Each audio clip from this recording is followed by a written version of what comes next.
جب یہ بات سمجھ میں آ گئی کہ ہاتھ باندھنا کیسے ہے، اب ہے کہ باندھ کر رکھنا کہاں ہے، اس کے متعلق کی روایت جو ہے حضرت وائل بن حجر رضی اللہ عنہ کی آ گئی۔ آگے نیچے چوتھے نمبر پر فرماتے ہیں قال رأیت النبی صلی اللہ علیہ وسلم وضع یمینہ علی شمالہ فی الصلاۃ تحت سرہ، میں نے نبی کریم صلی اللہ علیہ وسلم کو دیکھا کہ آپ نے رکھا اپنا دایاں ہاتھ اپنے بائیں ہاتھ پر نماز میں ناف کے نیچے، یوں ناف کے نیچے رکھ لیا۔ تو پورے کا پورا طریقہ جو ائمہ احناف نے بیان کیا وہ سب احادیث سے معلوم ہو گیا۔ امام ابو حنیفہ رحمۃ اللہ علیہ کے موقف کے حوالے سے میں نے صبح عرض کیا تھا کہ ان کے موقف کی پہلی خوبی یہ ہوتی ہے کہ سب سے پہلے کوئی مسئلہ بھی آپ کے سامنے آتا ہے تو آپ قرآن کریم سے سب سے پہلے اس مسئلے کو حل کرنے کی کوشش فرماتے ہیں۔ چنانچہ ایسا ہی ہے اس مسئلہ میں بھی،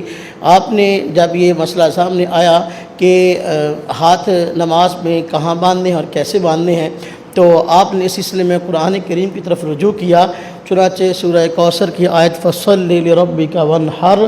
اس آیت کی تفسیر پہ جب جایا گیا تو حضرت علی رضی اللہ عنہ سے تفسیر اس بات کی ملی کہ وَانْحَرْ کا معنی ہے کہ ناف کے نیچے ہاتھ کو رکھا جائے۔ چنانچہ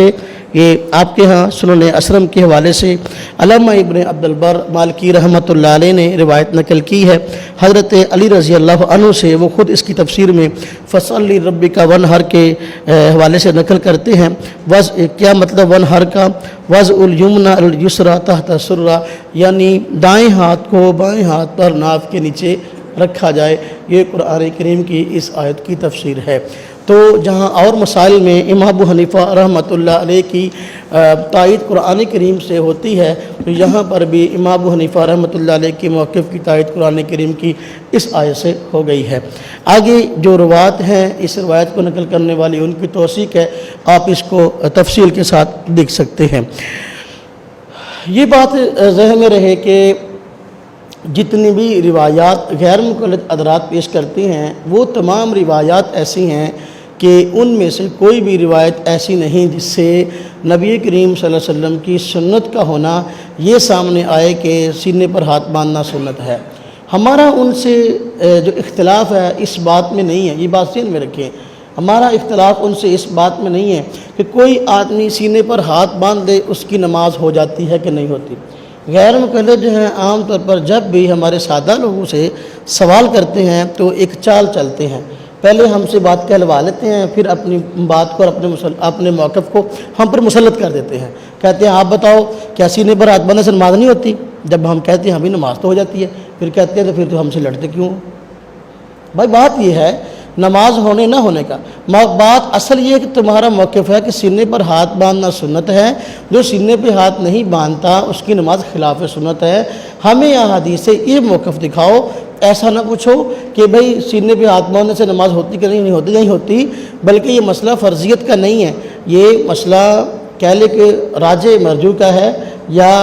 جواز اور سنت کا ہے۔ ہم کہتے ہیں نماز میں ہاتھ جو ہے آپ نے ناف کے نیچے رکھ لیے تب بھی نماز ہو جائے گی، ناف سے اوپر رکھ لیے تب بھی نماز ہو جائے گی، سینے پہ ہاتھ رکھ لیے نماز تب بھی ہو جائے گی، لیکن سوال ہے کیا سنت پر عمل ہوگا یا نہیں ہوگا؟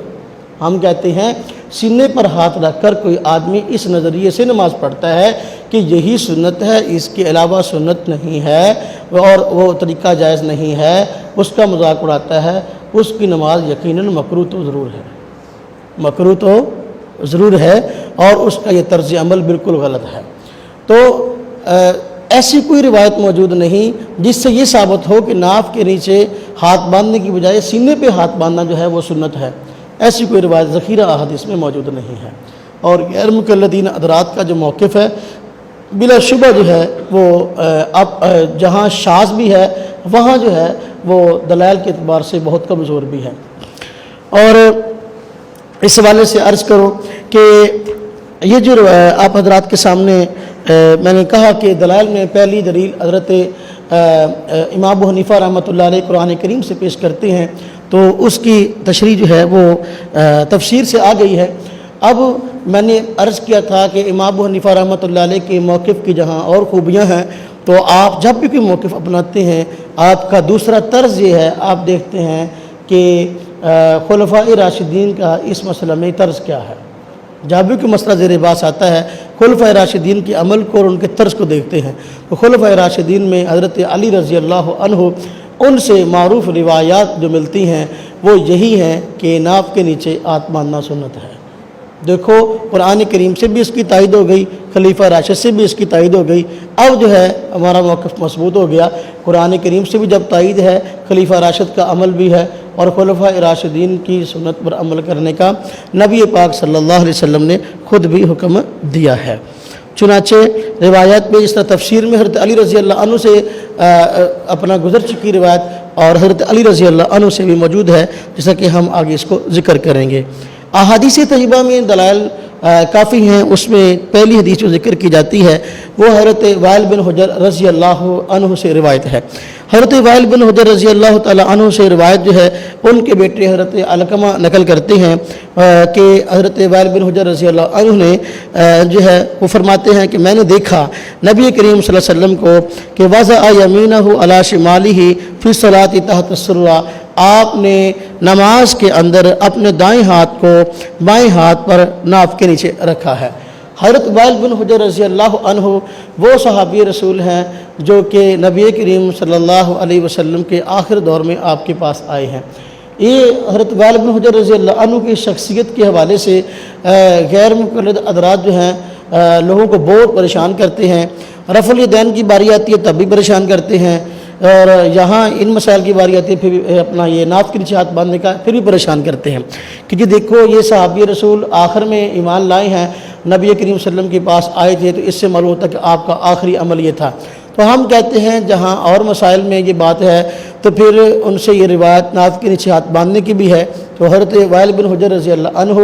آخری دور میں نبی پاک صلی اللہ علیہ وسلم کے پاس تشریف لائے ہیں انتقال سے کچھ عرصہ پہلے، تو پھر وہ فرماتے ہیں میں نے نبی کریم صلی اللہ علیہ وسلم کو دیکھا ہے کہ آپ نے ہاتھ ناف کے نیچے باندھے ہیں۔ اس سے تو یہی بات معلوم ہوتی ہے کہ نبی کریم صلی اللہ علیہ وسلم کا آخری عمل جو ہے وہ یہی ہے کہ ناف کے نیچے ہاتھ باندھے جائے گے۔ تو اس طرح کے رفع الیدین کی بحث ہے، میرا وہ عنوان نہیں ہے۔ تو حضرت وائل بن حجر رضی اللہ عنہ نے جیسے جیسے دیکھا ہے نبی کریم صلی اللہ علیہ وسلم کو ایسے بیان کر دیا ہے۔ جس طرح کہ رفع الیدین کا مسئلہ ہے، انہوں نے دیکھا نبی پاک صلی اللہ علیہ وسلم نے رکوع کا رفع الیدین کیا، انہوں نے بیان کر دیا۔ انہوں نے دیکھا نبی پاک صلی اللہ علیہ وسلم نے سجدوں کا رفع الیدین کیا، آپ نے بیان کر دیا۔ انہوں نے دیکھا نبی کریم صلی اللہ علیہ وسلم نے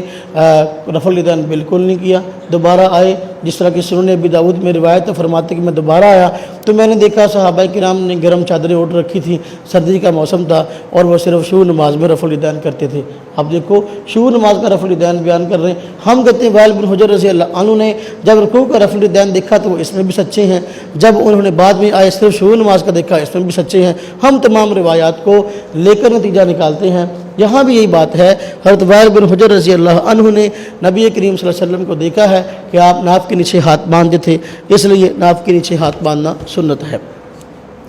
دوسری روایت حضرت علی رضی اللہ عنہ سے مسند زید بن علی سے مروی ہے۔ حضرت زید حضرت علی رضی اللہ عنہ کی اولاد میں سے ہیں، یہ کتاب عام چھپ گئی ہے، اس کا اردو ترجمہ بھی ہو گیا ہے۔ حضرت علی رضی اللہ عنہ سے روایت ہے، وہ فرماتے ہیں کہ تین چیزیں انبیاء علیہم السلام کے اخلاق میں سے ہیں۔ کون کون سی؟ نمبر ایک، پہلے بھی اس کا خلاصہ ذکر کیا گیا کہ نمبر ایک سحری جو ہے اس کو دیر سے کرنا، اور نمبر دو اپنا جو افطاری ہے افطاری اس کو جلدی کرنا، نمبر تین وضع الکف علی الکف تحت السرہ۔ یہ کف اور کف آ گیا، دیکھیں یہی بات اب اس حدیث پر عمل وہ نظرات کا نہیں ہے کہ دائیں ہاتھ کی ہتھیلی کو بائیں ہاتھ کی ہتھیلی کی پشت پر رکھنا۔ جب ہاتھ یہاں رکھیں گے تو دائیں ہاتھ کی ہتھیلی بائیں ہاتھ کی ہتھیلی پر تو نہیں آئی، نہ ہی گھٹے اور جوڑ پر آئی ہے، تو نہ کلائی پہ آئی ہے، تو یہاں آئی ہے، تو اس پہ عمل نہیں ہو رہا۔ حضرت علی رضی اللہ تعالی عنہ سے روایت ہے، وہ فرماتے ہیں یہ انبیاء علیہم السلام کا طریقہ ہے، انبیاء علیہم السلام کا طرز ہے۔ جب ہم نے اس طرز کو اپنایا جو انبیاء کا طریقہ اور انبیاء کی سنت ہے، تو اس کا مذاق اڑانے والا، سنت کا مذاق اڑانے والا اپنے ایمان کی خیر منائے، اس کو یہ نہ وہ اپنے آپ کو یہ نہ سمجھے کہ میں دین کا ٹھیکیدار ہوں۔ انبیاء علیہم السلام کے طرز پر تنقید جو ہے وہ کسی شخصیت پر، عام شخصیت پر نہیں ہے، بلکہ اللہ رب العزت کے نمائندوں پر جو ہے وہ طنز ہے، اور اس سے اللہ معاف فرمائے آخرت کی تباہ ہونے کا خطرہ ہے۔ تو مسند زید بن علی اس میں یہ کتاب ایسی ہے، حضرت زید نے حضرت علی رضی اللہ تعالیٰ عنہ سے مختلف مسائل جو ہے وہ نقل فرمائے ہیں کہ حضرت علی رضی اللہ عنہ کا طرز کیا تھا۔ ترک رفع دین سے متعلق بھی روایت اس کتاب میں موجود ہے کہ حضرت علی رضی اللہ عنہ شروع نماز میں رفع الیدین کرتے تھے، اور اسی کتاب میں تراویح سے متعلق ہے کہ حضرت علی رضی اللہ عنہ بھی اس تراویح پڑھتے تھے۔ تو یہاں ہاتھ باندھنے سے متعلق بھی مسئلہ بیان ہوا کہ حضرت علی رضی اللہ تعالیٰ عنہ نے خود انبیاء علیہ السلام کا طرز نقل کیا کہ ان کا طرز یہ ہے کہ ہاتھوں کو یعنی دائیں ہاتھ کی ہتھیلی کو بائیں ہاتھ کی ہتھیلی پر رکھا جائے گا نماز کے اندر۔ اسی طرح تیسری روایت ہے وہ دیکھیں، وہ بھی حضرت علی رضی اللہ عنہ سے نقل کی گئی ہے۔ وہ فرماتے ہیں کہ من السنت الصلاۃ وضع الایدی علی الایدی تحت السرہ۔ دیکھو یہاں یاد کا لفظ آ گیا، پہلی روایت میں کف کا ہتھیلی کا تھا، یہاں ہاتھ کا ذکر آ گیا۔ اب یہاں ہم نے اس طریقے سے ہاتھ باندھے ہیں کہ الحمدللہ ہتھیلی کو ہتھیلی پر رکھنے کا بھی مسئلہ حل ہو گیا، اور ایک ہاتھ کے ہتھیلی کو دوسرے بازو پر رکھنے کا مسئلہ بھی حل ہو گیا۔ وہ فرماتے ہیں کہ نماز کی سنت میں سے یہ سنت بھی ہے کہ دائیں ہاتھ کو بائیں ہاتھ پر ناف کے نیچے رکھا جائے۔ مصنف ابن ابی شیبہ امام بخاری رحمۃ اللہ علیہ کے اساتذہ میں سے ہیں امام ابن ابی شیبہ، ان کی کتاب ہے مصنف ابن ابی شیبہ، جلد نمبر 3 ہے، صفحہ 324 ہے، اور باب بھی انہوں نے قائم کیا وضع الیمین علی الشمال۔ اور یہ یہاں دیکھو سنت کے لفظ سے اس بات کو ذکر کیا گیا ہے، یہی ان حضرات کے لیے پریشانی کا باعث ہے کہ دیکھو جب حضرت علی رضی اللہ عنہ اس کو سنت کے لفظ سے ذکر کرتے ہیں تو اس کا مطلب یہ ہے کہ نبی کریم صلی اللہ علیہ وسلم کا عام طرز مبارک یہی تھا کہ آپ ہاتھ کو ناف کے نیچے باندھتے تھے۔ اور صحابہ جب سنت کا لفظ ذکر کریں تو محدثین نے اس بات کی ائمہ کرام تصریح کی ہے کہ اس سے نبی کریم صلی اللہ علیہ وسلم کی سنت ہی مراد ہوتی ہے، کوئی اور خاص طریقہ مراد نہیں ہوتا۔ چنانچہ علامہ ابن صلاح نے مقدمہ ابن صلاح میں، اور اسی طرح امام شافعی رحمۃ اللہ علیہ نے کتاب الام میں، اور اسی طریقے سے علامہ عینی رحمۃ اللہ علیہ نے عمدۃ القاری میں، اور علامہ جمال الدین ذیلی رحمۃ اللہ علیہ نے نصب الرایہ میں یہی بات نقل کی ہے۔ صحابی جب سنت کا لفظ ذکر کر کے کوئی بات نقل کرے اس سے مراد نبی کریم صلی اللہ علیہ وسلم کی سنت مراد ہوتی ہے۔ جب حضرت علی رضی اللہ عنہ نے اس عمل کو ناف کے نیچے ہاتھ باندھنے کے عمل کو سنت کے لفظ سے ذکر کیا ہے تو یہ اس بات کا واضح ثبوت ہے کہ نبی کریم صلی اللہ علیہ وسلم کا عام طرز جو ہے وہ یہی تھا کہ آپ ناف کے نیچے ہاتھ باندھے تھے۔ اور سنت وہ عمل ہوتا ہے نبی کریم صلی اللہ علیہ وسلم نے اس پر ہمیشہ عمل کیا ہو، صحابہ کرام نے اس کو اپنایا ہو، اور وہ پوری دنیا کے اندر پھیل گیا ہو، وہ کوئی چھپی ہوئی بات نہ رہ گئی ہو، پوری دنیا کے اندر وہ عمل پھیل گیا ہو، وہ سنت ہے۔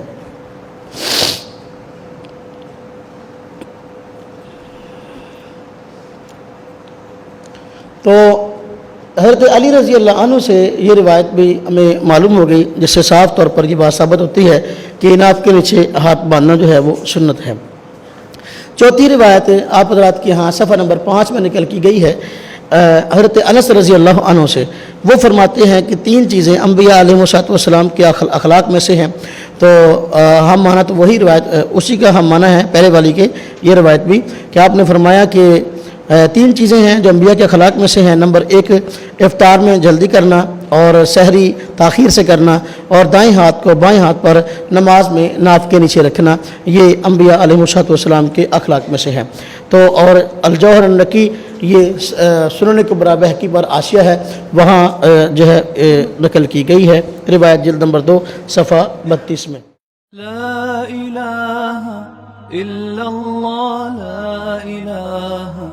الا اللہ، لا الہ الا اللہ، ما لنا رب سوا، لا الہ